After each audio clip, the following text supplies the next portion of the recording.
Welcome, welcome. Thank you for joining me, and welcome to Christy Iwuchukwu's Brilliance TV show, where we spotlight today's top business leaders, entrepreneurs, unique and most successful individuals. This is where you come in because this show is for you. Every week, I bring different experts with different topics for you. So if you would love to be a part of this TV show as a guest, please email me at info@chosenpathglobal.com. Once again, it's info@chosenpathglobal.com. Today, I am so honored to be joined by Veronica Byrd. So who's Veronica Byrd? Veronica Byrd is the mistress of the ceremonies. She is an educator as well as a trainer. And today I am so grateful because she is going to really talk about the importance of building a strong foundation and the application of the BYRD Theory so that you can achieve more of your desire in life. So please help me welcome Veronica Byrd, and I want you to go ahead and bring your pen and paper ready because she is about to drop some nuggets. Veronica? Yes, ma'am. Can you hear me? Yes. Hi, how are you? Thank you so much for coming in. I know this is not normally the time. You're either in school right now, your after school program, or you are at exercise class, or you're going to sleep. But I really appreciate that you've taken the time to answer the call so that our audience can get information that they need to move themselves and their business to the next level. So thank you so much for joining me today. Absolutely. Thank you for the opportunity. You know, when we met at Dr. Ruben West, North Carolina, I saw you perform. I saw you perform as a mistress of the ceremony. I mean, you let it out, and it was so much fun. And I said, oh my God, maybe next time I'm having something as that powerful and impactful, I'm going to call on you. How is that? I appreciate that. So I really had a blast doing that. Oh my God, it was so much fun. It was so much, and that tells so much about the person himself that was hosting the event, Dr. Ruben West. So I look forward to next year's event. I believe it's in Chicago as well. Yes, ma'am. Yeah. So tell us a little bit about who is Veronica Byrd, and what is she all about? How did you get to embrace your brilliance? Pull the curtain a little bit and let us in on how you've been able to come to be this audacious lady that you are now. All right. Well, I'll just tell you, first of all, I didn't wake up like this. It took years of experiences and going through some things to even develop who I am right now. Again, my name is Veronica Byrd. I am from Topeka, Kansas, a native here all of my life. I am number 11 of 12 children, born into a great family where my mother and father really were the leaders in the household. My father was a preacher. And I'm going to tell you, my mom was even more stricter than him. I kind of was able to get a little in on my dad. Dad, you know, I was kind of like that type of child with him. I always felt like he supported me in all that I did. And so because of the support that he gave me, he would always talk about how we should have pride in ourselves, not be full of pride, but carry yourself like you're going somewhere. I'll never forget, one of my cousins had mentioned to me, when you guys used to come, we thought, here comes our rich uncle and our rich cousins. And I was like, what? We were rich. We had no idea that people were looking at us in that manner because we were just being ourselves and carrying ourselves in a way that our parents had told us. They told us those basic things about standing up straight and your shoulders back, and you never have to be ashamed of who you are. And I'm going to go on to say that because we had 12 children, we didn't always have new things. As a matter of fact, we rarely had new things. A lot of the things that we had were hand-me-downs, and my mother always put in us that it doesn't have to be new, but you can treat it like it's new. It's yours. And so she taught us how to iron and how to clean and how to keep ourselves up. So I grew up in a family where we had little financially, but I didn't know that because they instilled in us that we were somebody and that we had the skills and the possibilities and we had the ability to be whatever we wanted to be. So that's a little bit about myself. As I grew up, though, I actually have one son. His name is Raphael Posey, and he lives in Texas along with his wife and daughter. My little granddaughter calls me Yaya. I also have another stepson as well. I don't call him Step, but little Brian, call him Chucky Scott. And so I am proud to be a part of a lot of young people's lives. And I think that's why I'm in the field that I'm in, which is a parent education with families who work with, who have children who are prenatal up to 3 years of age. So that's probably why I get such a joy out of what I do there. I love that. So you currently work with, tell us a little bit more about what you do with those children that you currently work with. Okay, so the purpose of our program is to go into the home. We do home visitation. And the purpose is to make sure that those children, by the time that they are 3 years of age and going to preschool, that they're ready, that they're meeting all of their milestones, that they have, we do our free screenings, making sure that they're on track. And if there are any deficiencies or anything that they need to meet, we believe in learning through play. So when you saw me on stage and I was having a good time and didn't mind being a little goofy, I do it every day and it just comes naturally. I'd rather, be the kid at heart that I am than to be in some office stuck there and not being able to laugh or have fun or enjoy what I do. And so when I work with the children, one of the best things that I can say is to watch them grow from just infancy on to being people that walk and they talk and they're able to do things and watch the parents watch them grow and say, do you remember they weren't doing this at this time, but look at where they are. And we bring out activities to encourage those children to meet their needs. And another facet of our program is that we work with the family, with the parents, making sure that they have the resources that they need to get what they want out of life, whether it's a job, whether it's your mom. computer. Somebody's, it looks like there's an interruption there. Okay, I don't mind. Okay, go ahead. Okay, so where were we at? So the purpose of that is to make sure that the parents are getting their needs met as well. Because a lot of times when people work with other people, they kind of say, here's my problem, take it. Well, that's not what we do. What we want to do is to give them the skill set and the ability to know that they are their child's first teachers. And they're not just leaving it up to someone else to instill in their child, whether it be morals, whether it be the basic things, whether it helps them with their milestone. They are the ones to influence that. So we make sure that they have the skill set to do that. So when we walk out the door, that they know and we know that they can make it and their children are where they should be. And oftentimes, it may sound simple to you, but you know what you know. And some of the basic things that we take for granted, there are a lot of families that just don't know.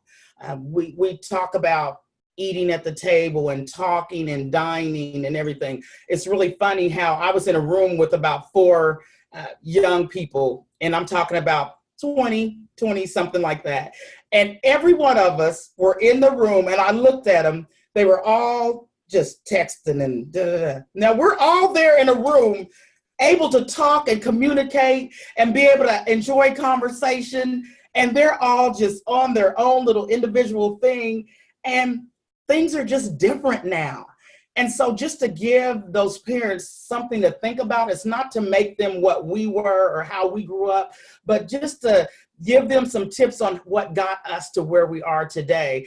That's really helpful too as well. You'd be surprised at what people just don't know. All right. As I'm talking, I really think about what you said about having a foundation, that it's really great to have a great foundation, just like your mom. I grew up in a household where my mom was such a disciplinarian. My mom actually was more of a disciplinarian than my dad. I get whooped by my dad maybe once or twice a year, but you will never forget those whooping. But my mom, on a different way, it is her job to really keep everything moving. Right. So I can relate to what you were talking about, the foundation, because when I moved on and came to the United States, it doesn't really matter where I was. I know that the training has already been instilled in me, and I can always be that person she raised me to be. So I absolutely believe in strong foundation, building a strong foundation, so that you can get what you want out of life. And so when you talk about strong foundation, and we talk about these children that you help, how do you see that strong foundation has really helped both the parents and the children as well in doing better in life? Right. I would tell you, Christy, what I know in working with early childhood education is that you can be born a healthy baby, but without the nurturing, without the caring, without the touch, you can really just deteriorate. And so when you have a foundation where your parents are giving you secure attachment, where they're allowing you to realize that no matter what, at this point in your life, I'm here to protect you. I'm the one that's going to see to it that you're fed and you're clothed and everything, then that allows that child to depend on that parent. And so as they begin to grow and they feel that secure attachment, then they're able to step out on their own a little bit more easily. They're able to explore. They're given the tools to be able to manage new things because they know that they have that support around them. It just reminds me of when a child is first ready to walk. Our natural reaction is when they're taking those first steps and they're falling, is to jump for them and help them up. But then what we have to realize that at some point, we're going to have to step back and let them fall so that they can learn to crawl back up. Because if you never fall, how do you know what it feels like to stand?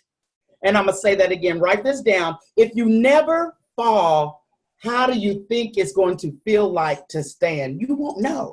You won't know. So when you have that foundation, when you have that secure attachment and you're able to explore and you're able to feel comfortable in doing things and you have those positive sayings, those positive images in your mind of, I can do anything. It just makes me think of when I was little. I literally thought I could do anything, including take my brother's bike and ride it with that raggedy handlebar and wreck it and then act like I didn't do it. Okay, he might be wrong. So now I'm admitting it was me. I just felt like I could do whatever because I was just so surrounded by so many people that supported what I did. Now, I'm going to tell you, in doing so, we talk about that foundation and how it was sturdy for me because my parents brought me up in church. We weren't around a lot of, craziness and, a bunch of partying and all that. However, sometimes we like to try things on our own, as we do, and we have to learn from them. Now, your foundation can start off smooth. And as you begin to build on things and everything, I don't know if you own a house or some of you all out there might own a house that's your property. And when you move in, it's all fresh and new. But there are things you have to do to maintain it. And as you begin to build on it and build structures and use it, and as the years go by, sometimes that foundation shifts a little bit.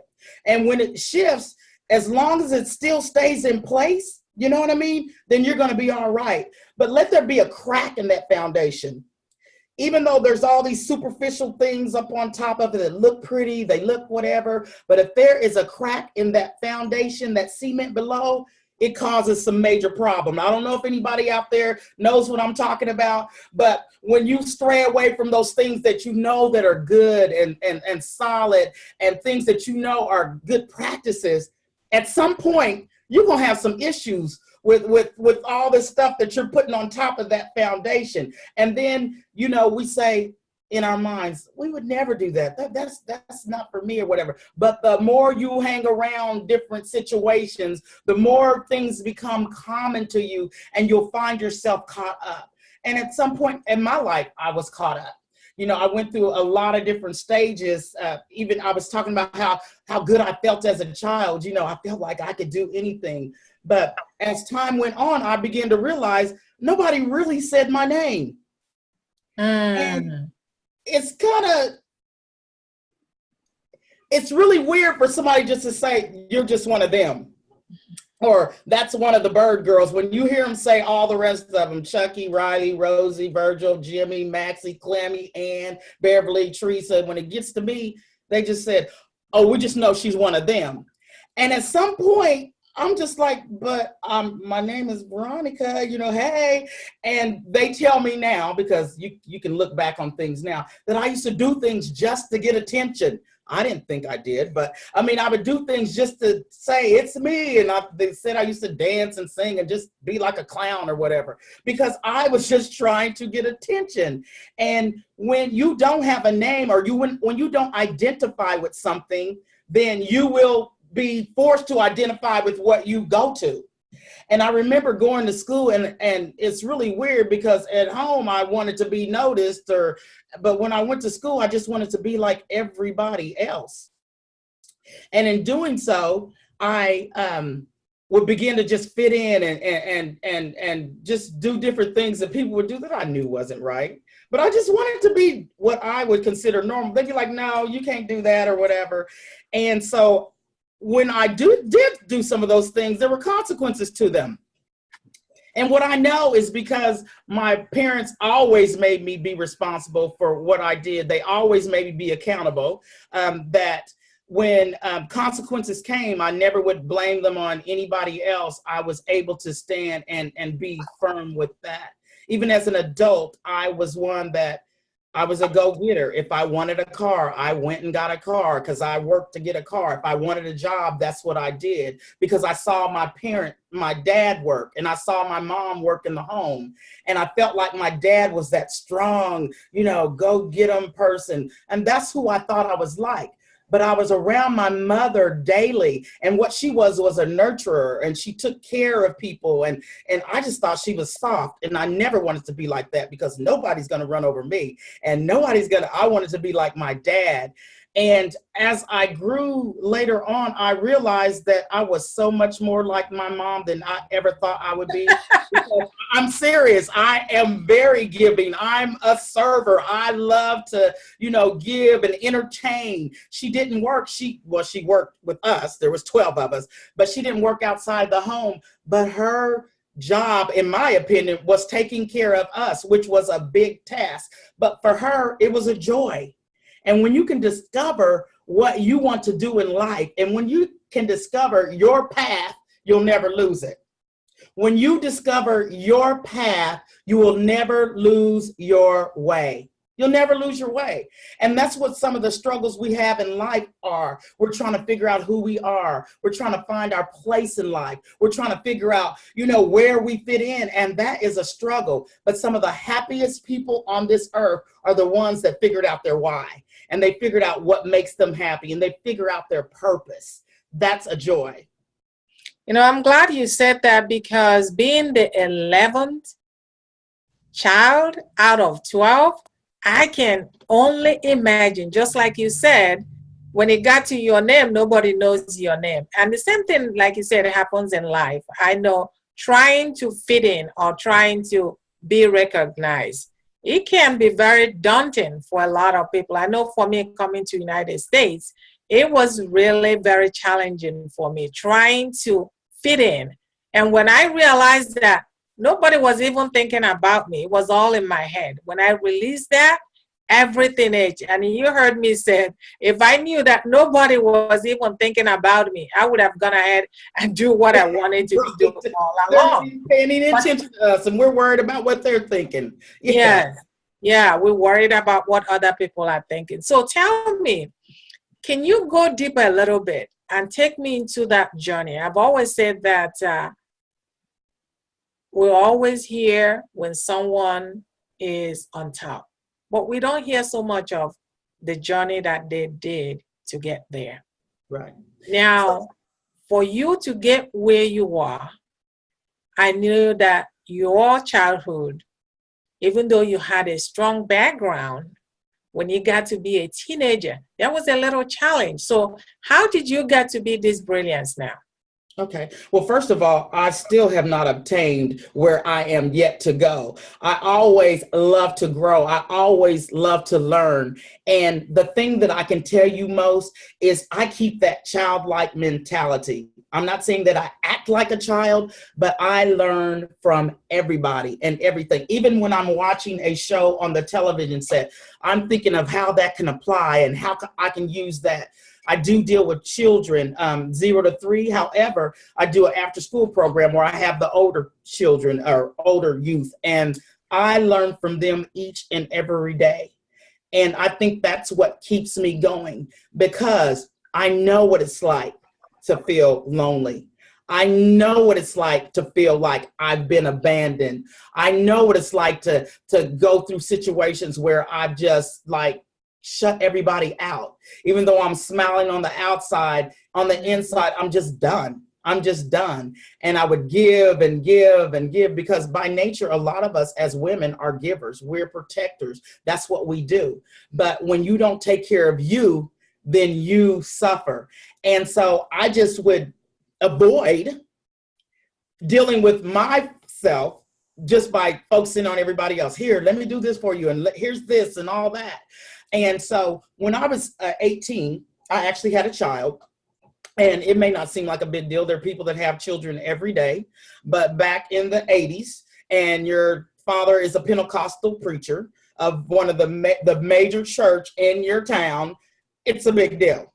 And so for me, it was like very trying. I went through a lot of emotional stress thinking, because I ended up a single parent for a long time, because the biological father wasn't there. However, there was someone in my life. Thank goodness. I had a tribe of people that helped me. But for me, mentally, it was just stressful, because I felt like I had basically ruined my child's life, because how am I going to do this on my own? I'm not married, and what do I do? But the thing about it is, I went back to what I never saw my dad not working.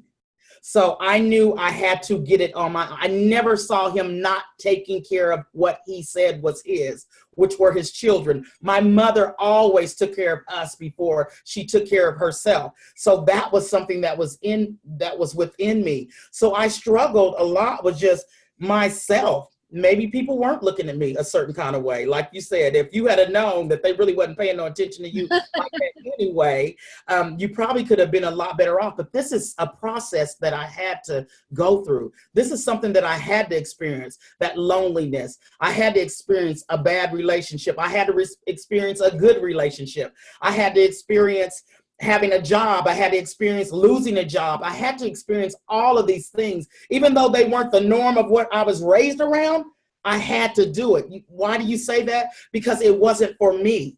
I had to experience that for the people that I work with today. I had to experience that so that when they look at me now, they could say, I want to be like you. And I said, no, you don't understand. I want to be like you, because right now you're getting help far sooner than I ever thought about doing it. And you probably have been through much greater things, even from childhood, and you're still here.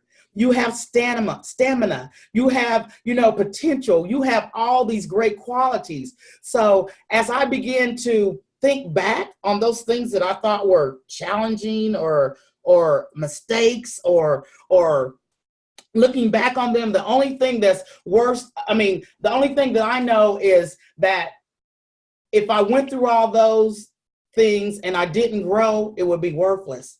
But I went through those things so that I could grow and that I could stand and say, it's possible. You want to know why? Because I did it. It's possible because these are the things that I experienced and I'm an overcomer. It wasn't until a couple of years ago that I even realized that I could actually speak in front of people. My nephew had came to me and said, I want you to be on stage with me. I was like, what are you talking about? I'm to be on no stage. I just like being goofy around the people that I like. I'm not trying to do all that. He's like, no, you have a gift. And I said, what are you talking about? He said, people follow you. I said, don't nobody follow me. He said, no, they really do.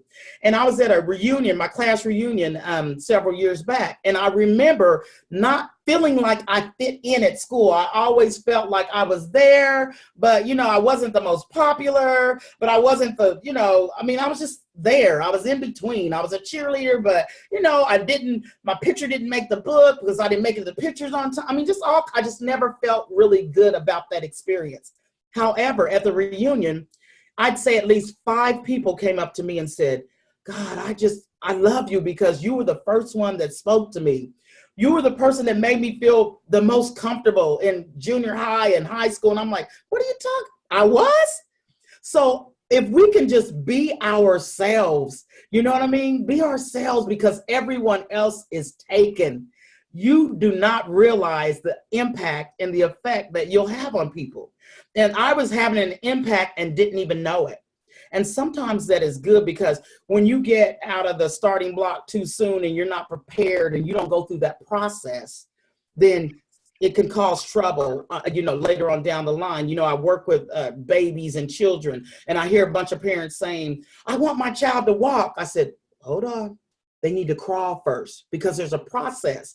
When they skip that walking stage, it could cause problems later on because that crawling stage, it could cause problems later on because when you crawl, you have to learn that left to right coordination with that knee and that hand. And you'll find that some people you see when they walk like the Herman Monster thing, if you look into their background, they may not have crawled because they didn't get that from the beginning, that how to swing that arm back and forth and go to that opposite side to side. So you have to go through a process. So everything that I experienced, the loneliness, the having the child, the losing a job, the going through the relationship type thing, they made me who I am today. And I'm proud to say I'm not where I used to be. I'm not where I'm going to be for sure, but I have the skill set to not give up. And what I'm smart enough to do is ask for help.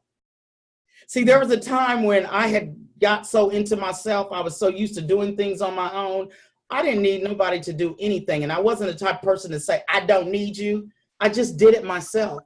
And so when people would offer to do just simple things, I wouldn't even allow them to do it because I can do it myself. What do I need that for? And I began to shut people out, even though I'm still around them. I was really closing doors that didn't have to be.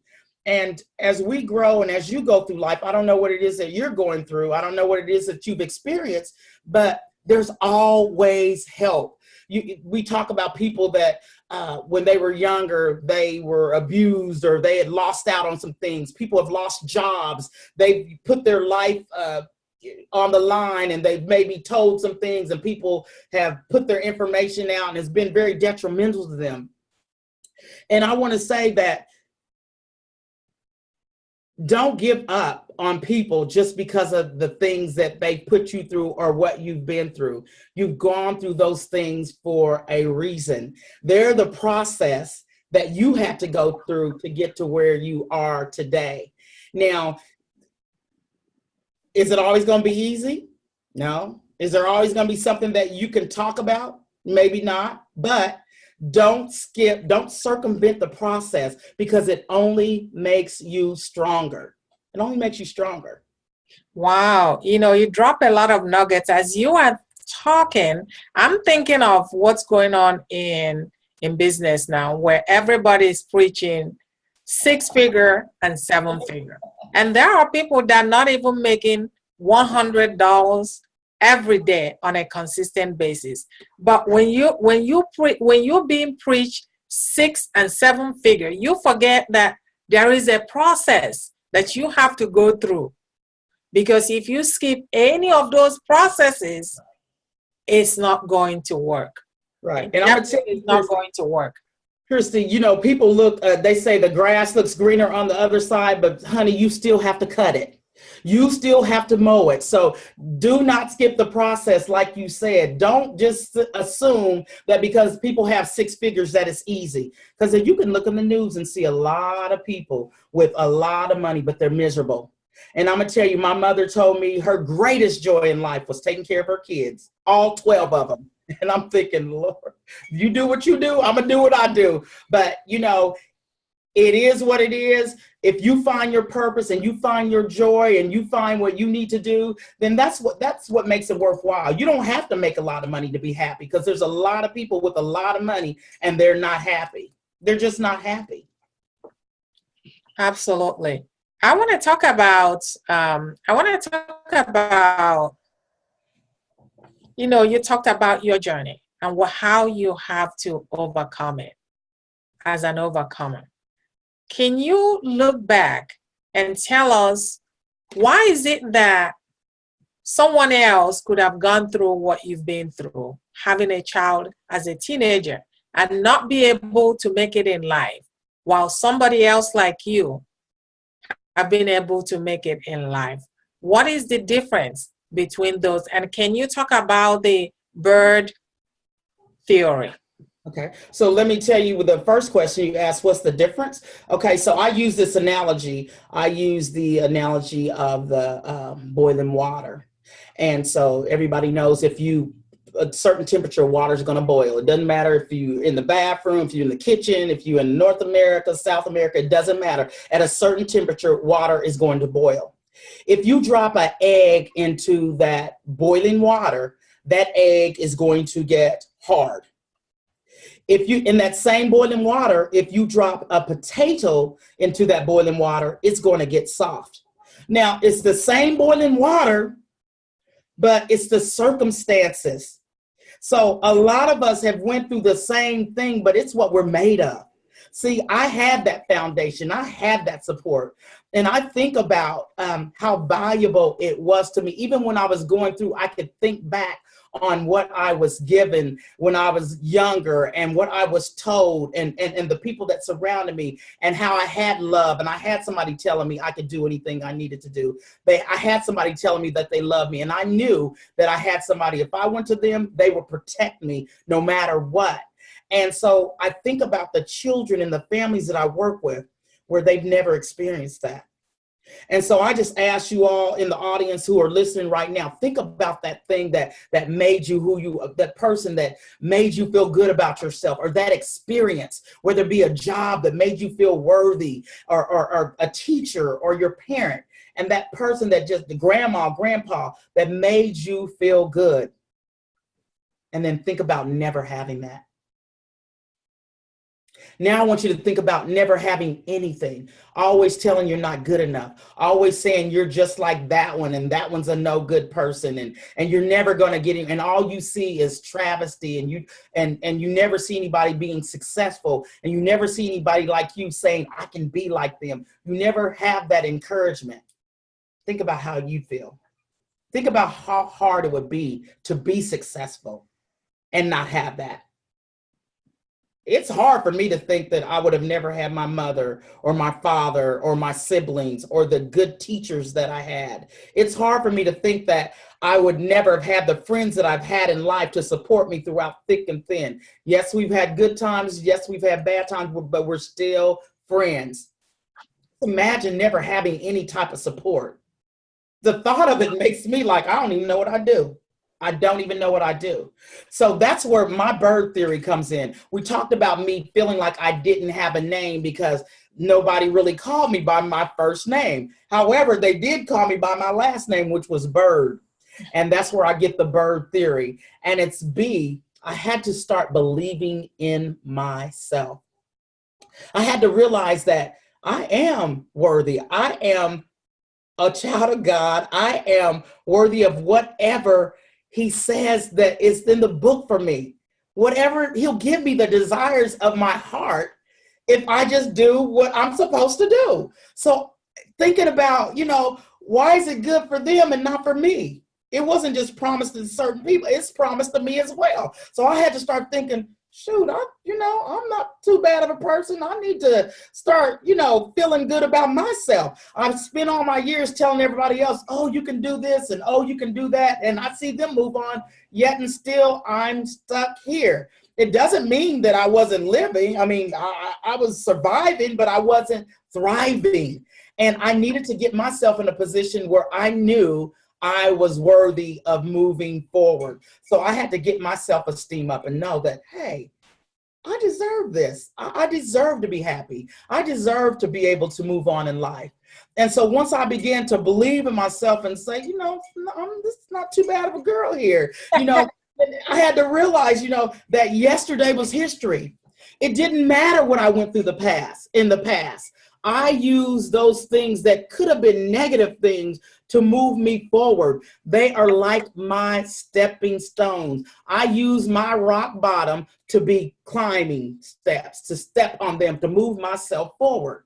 And my yesterday, I don't even think of it like, this happened to me and that happened to me. Like I said, that's my testimony. That's my story. That's my encouragement for the people that I work with each and every day as far as parents. Now, it's even more valuable when I can get to the younger ones where they don't have to get to those experiences. I can get to them young enough to where I'm telling them now, listen, I'm just going to tell you, you are somebody. You don't have to be. You can be a comedian, but be it at the proper time. I mean, you can be whatever it is that you want to do. Look around the neighborhood we're in. Do you want to be successful or do you want to be just stuck here? Because I'm telling you right now, you can be on the right track because I had a job. I've always worked. I've always kept myself pretty decent or whatever. But if you're not moving, you will get ran over. So I had to get myself out of that woe is me type thing and move forward and know that, my yesterday is not just, it's not a mystery. It was there for a reason. It was there to move me forward. And so that's what I do with that why. I believe that yesterday is history. And, the value of them, you'll never know the value of a moment until it becomes a memory. And so I just made those memories good for me. I just made it seem like, yeah, I went through some things, but look where it brought me from. And I know I'm a strong person. I know I'm not going to give up. Regards to what I've been through, I've never given up. So I'm thankful for that. And then after I just realized that I can use my past to move forward, then I got to rise to the occasion. You ever seen somebody with all these skills and all this potential and they just don't do anything with it? They'll tell you they have it. They'll tell you this is what I do and I can do all that. And in the past, I used to do this. And, I did this a long time ago. But Janet Jackson said, what have you done for me lately? What have you done to move yourself forward? You can't just think outside the box. You got to step outside the box. You've got to literally go forward. So that's that B, that's that Y, that's that R. You got to rise to the occasion and keep it moving. And then there's the D. You have to develop daily rituals. You have to develop daily rituals. Doesn't matter if I exercise once a month, if I'm doing all this other stuff and I'm just doing this once a month, you ain't gonna see no big difference. But when you do things consistently, you will see a change. It may not be immediately. And sometimes that's where we mess up, even as people. We think that because we're putting in this work and we don't see any immediate results, then it's not worth it. But it's worth it. You've got to do the process. You've got to put in the work. You've got to put in the time, and it will pay off. And so in looking back at my name, that bird, that's what keeps me on track. And what I know that even if I do sway to the left or I do sway to the right, I can still go back to that same formula, believing in myself, knowing that my past is my past. I need to move forward. I'm rising to the occasion and I'm stepping out and I'm moving forward. And then I'm doing this ritual daily, whether it's meditating, I'm talking positively, I'm talking to my coach, I'm supporting others, I'm serving, whatever it is. then that's my way of keeping myself together. And like I said, I can pick that up at any point in time and get back on track and keep moving forward. Awesome. Everybody, we're still listening to our guest star today, Veronica Byrd. This is Christy Iwuchukwu's Brilliance TV show, where we spotlight today's top business leaders, entrepreneurs, unique and most successful individuals. So back to you, Veronica. What do you have for our audience that they can take part of? Do you have anything coming on, or how can they contact you to work with you if they need to? So I have a couple of events that I'm going to be doing coming up here. The first one is in January 27th. One of our Black Belt speaker family, Gwen Cunningham, is having her conference. It's the Fresh Start Now Empowerment Conference in January 2018, the 27th of January, and it's reset, refocus, and refine. So I've been blessed to be able to MC that particular program. I know she's an awesome lady. She's bringing in some firehouses, including Dr. West and Miss Tracy Ward, another one of our Black Belt speaker family. So I'll be a part of that. That's January 27th in Atlanta, Georgia. You can look that up on Gwen Cunningham's Facebook page, and that's the Fresh Start Now Empowerment Conference. And then there's our infamous Black Belt Speaker Live Training Experience. And that is going to be April 6th, 7th, and 8th. And that is in Chicago, Illinois, where our coach, our trainer, our CEO, which is the Chief Encouragement Officer, Dr. Ruben West, is going to be heading that up. And all of us as a family are coming together, and it's going to be on fire, I'm telling you now. So yes, if you can get a hold of that information and sign in and take part in that, it's going to be worth it. All right. Do you have any contact information for our audience? Yes. You can reach me if you'd like at Veronica, Veronica, Byrd 81 at gmail.com. That's Veronica Byrd, Veronica, Byrd 81 at gmail.com. All right, audience, listen, I hope you contact Veronica to take advantage of to take advantage of what's going on, the events that she has going on, or she's going to be a part of going on. So we're going back now, and Veronica, any final contacts? Any final thoughts? I can get it out. Any final thoughts before we end? Yes. Well, what I'd like to say is that if you are still breathing, if you're listening to me right now, that you are worthy and you have the capability to do anything that you want to do. Surround yourself with positive people. Surround yourself with people that are going to help move you forward. And remember, nothing happens to you. It happens for you. So don't let your past be a setback for where you need to go. And I just want to say that try to live in peace and not in pieces. So you find whatever formula that is that works for you. And if you are going through something, don't be afraid to ask for help. There are so many resources. There are so many people that are willing to help you and to help move you forward. And it doesn't matter whether it's in your business, whether it's in your personal life. There are so many connections and resources. Take advantage of that, because you don't have to suffer alone. Again, like I said, you want to live in peace and not in pieces. All right. Thank you so much. I appreciate you coming tonight. And hopefully we can bring you back again, because I know you have so much to talk about. And I hope to bring you back in 2018. Thank you so much. You're welcome.